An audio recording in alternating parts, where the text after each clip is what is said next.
You've probably heard of the classic thought experiment in which a runaway train is hurtling down the track toward a group of 5 rail workers. You're standing next to a switch that, if flipped, would divert the train to a different track, where there's only one rail worker. Should you flip the switch? For many, this question is impossibly difficult. Is it right to minimize the overall number of deaths, or is it wrong to actively cause a person's death, even if it means saving 5? Philosophers will debate this question until the end of time, but for Spider-Man, the answer is clear. Just stop the train.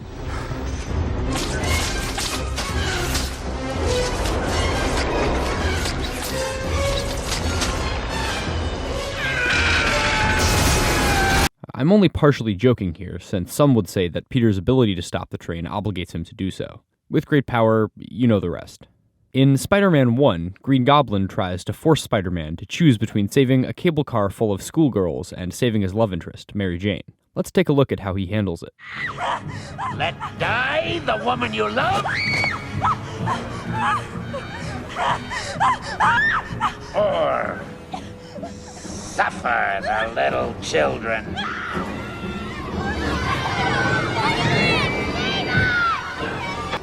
Now choose!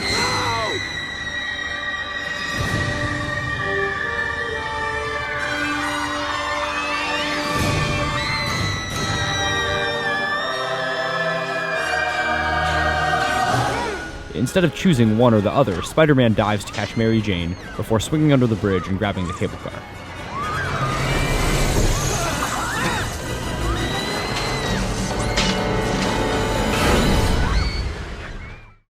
Of course, it's possible to construct a situation in which Peter really would have to choose between the many and the few, as Spider-Man writers have done on many occasions.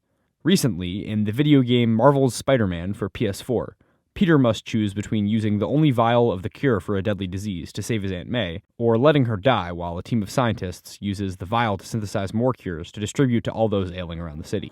In one of the most heart-wrenching scenes in the game, he resists the urge to plug the serum into her IV drip, and setting it aside, cries at her bedside until she dies.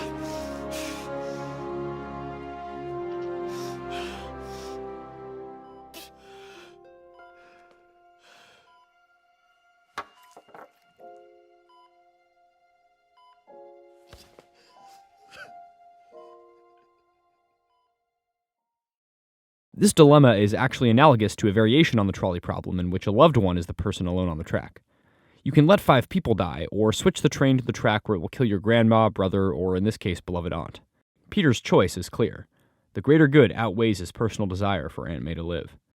Peter makes choices like this in smaller ways in almost every Spider-Man story. In Spider-Man 2, he spends the first half of the film...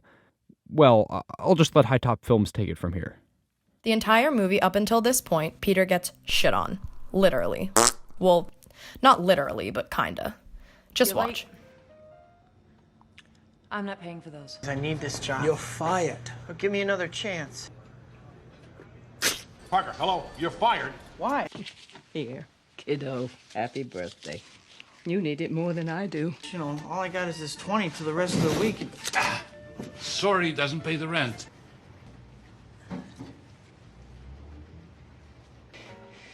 Isn't that right? Huh, brother?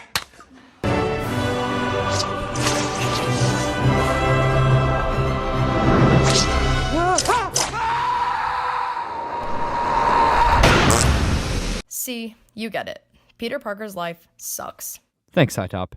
After losing his powers, Peter feels relieved because he doesn't have to worry about his obligations as Spider-Man anymore. But when his powers' disappearance prevents him from saving a man from a burning building, he stands at the window of his apartment and wonders, Am I not supposed to have what I want? What I need? What am I supposed to do? As Glenn Herding and Jim Salicrup write in the afterword to the collected edition of the classic Spider-Man story Kraven's Last Hunt, quote, "For the first time in comic book history, a superhero's powers were as much of a burden as they were a blessing." End quote. Peter's life sucks.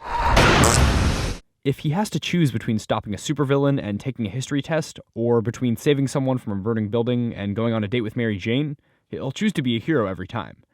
And this choice has consequences for him personally. His friends and family are constantly disappointed in him for failing to meet his obligations, unaware that he has a more important obligation to the greater good. The classic conflict moral philosophers establish is between deontology and utilitarianism. Deontology is the belief that we should act based on predetermined moral precepts, don't lie, don't kill, etc., that can never be broken. A deontologist would say that you shouldn't flip the switch to divert the train, because doing so would constitute actively killing another person. Deontology was created and popularized by Immanuel Kant.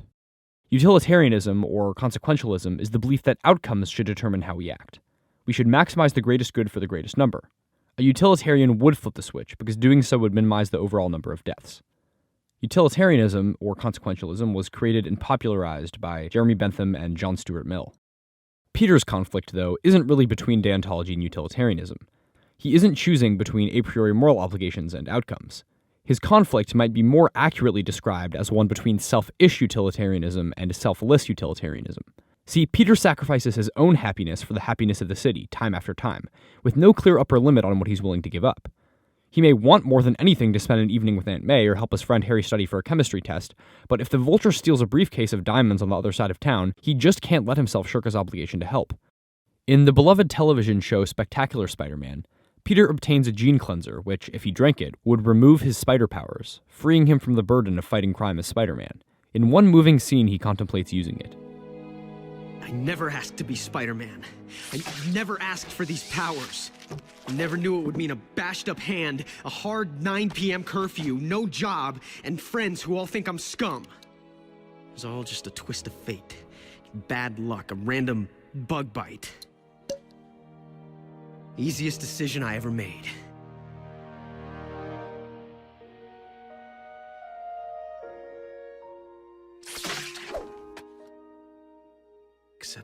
Except I saved him.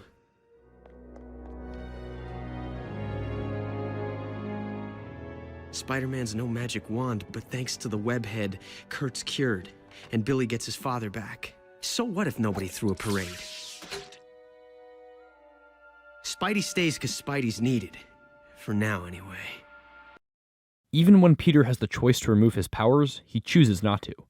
He realizes that the next time a supervillain strikes, choosing not to have powers and being unable to help would be the same as having powers and choosing not to help.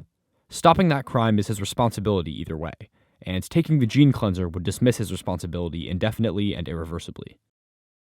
So, Spider-Man is the ultimate selfless utilitarian, giving up all kinds of personal happiness to help those who need it more. He's a spectacularly good person who we can look to as an example whenever we're making a tough choice between others and ourselves or those we care about. We might not be able to stop the train, but Spider-Man's message is clear.